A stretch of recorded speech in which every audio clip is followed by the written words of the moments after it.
Hi friends, welcome to Rechi Times with Happy Cooking. நாம இன்னைக்கு இந்த வீடியோல என்ன பார்க்க போறோம்னா தேங்காய் பால் சாதம் சீரக சம்பா அரிசியில எப்படி செய்யணும்ங்கிறது தான். இப்போ நம்ம செய்ய ஆரம்பிச்சிரலாம். ஒரு குக்கர் வச்சுக்கலாம். குக்கர் சூடானதும் 1 டேபிள்ஸ்பூன் கடலை எண்ணெய், தேங்காய் பால் சாதம் தேங்காய் எண்ணெயில செஞ்சா ரொம்ப நல்லா இருக்கும். அதனால 1 டேபிள்ஸ்பூன் தேங்காய் எண்ணெய் சேர்த்துக்கலாம். இதில் ஒரு பிரியாணி இலை, ஒரு ஸ்டார் பூ,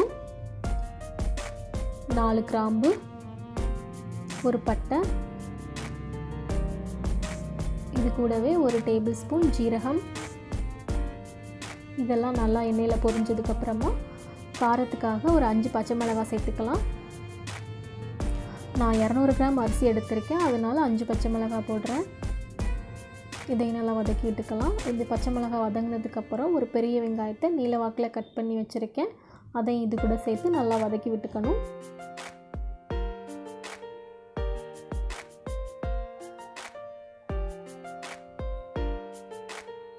இப்போது வெங்காயம் நல்லா கண்ணாடி பதத்துக்கு வதங்கினதுக்கப்புறமா ஒரு சின்ன தக்காளியை கட் பண்ணி வச்சுருக்கேன், அதையும் இது கூட சேர்த்துடலாம்.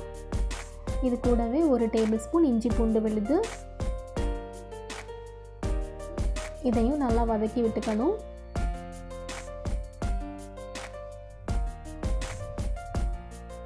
இப்போ இதெல்லாம் நல்லா வதங்கினதுக்கப்புறமா தேங்காய் பால் சேர்க்க ஆரம்பிச்சிடலாம். நான் 200 கிராம் அரிசி, அதாவது இந்த கிளாஸ்க்கு 2 கிளாஸ் அரிசி எடுத்திருக்கேன். ஸோ இதே கிளாஸில் 4 கிளாஸ் தேங்காய் பால் சேர்த்துக்கலாம்.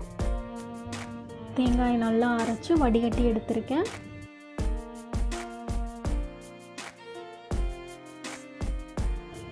நாலு கிளாஸ் தேங்காய் பால் சேர்த்தாச்சு. இப்போ இதுக்கு தேவையான அளவு உப்பு சேர்த்துடலாம். இது எல்லாம் ஒரு கொதி வந்ததுக்கப்புறமா நம்ம சீரக சம்பா அரிசியை சேர்த்துடலாம். நான் இந்த சீரக சம்பா அரிசியை நல்லா வாஷ் பண்ணிவிட்டு ஒரு 15 நிமிஷம் ஊற வச்சுருந்தேன்.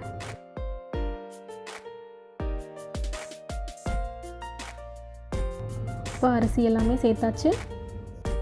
இது எல்லாத்தையும் நல்லா மிக்ஸ் பண்ணி விட்டுக்கலாம்.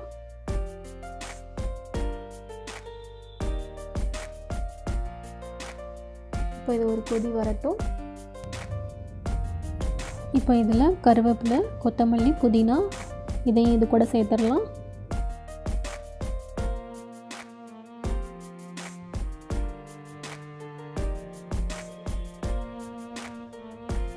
இது எல்லாத்தையும் நல்லா மிக்ஸ் பண்ணி விட்டுட்டு குக்கரை மூடி வச்சிடலாம். நம்ம 1/4 மணி நேரம் அரிசியை ஊற வச்சுருந்ததுனால இதை ஒரு 2 விசில் வரைக்கும் நல்லா குக் பண்ணி எடுத்துக்கலாம். இதே தேங்காய் பால் சாதத்தை நம்ம நார்மலாக சாப்பாடு அரிசியிலையும் செய்யலாம், பாஸ்மதி அரிசி இதுலேயுமே செய்யலாம்.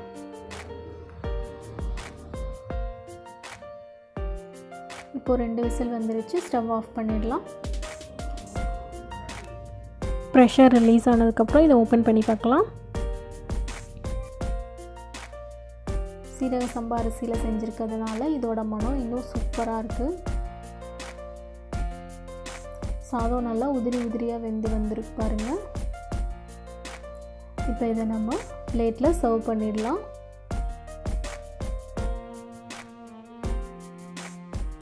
சூப்பரான தேங்காய் பால் சாதம் ரொம்ப ஈஸியாக நம்ம செஞ்சு முடிச்சிட்டோம். இந்த தேங்காய் பால் சாதத்துக்கு நான் இன்றைக்கி அப்பளம் வச்சு எடுத்துக்கிறேன். இந்த தேங்காய் பால் சாதத்துக்கு தக்காளி தொக்கு, கத்திரிக்காய் தொக்கு இதெல்லாம் வச்சு சாப்பிட்டோன்னா இன்னும் ரொம்ப சூப்பராக இருக்கும். நீங்களும் இந்த தேங்காய் பால் சாதம் ரெசிப்பியை உங்கள் வீட்டில் ட்ரை பண்ணி பாருங்கள். உங்களுக்கு இந்த வீடியோ பிடிச்சிருந்தா நம்ம ரிச்சி டைம்ஸ் சேனலை மறக்காமல் சப்ஸ்கிரைப் பண்ணுங்கள். பெல் ஐக்கானையும் கிளிக் பண்ணிக்கோங்க. தேங்க்யூ.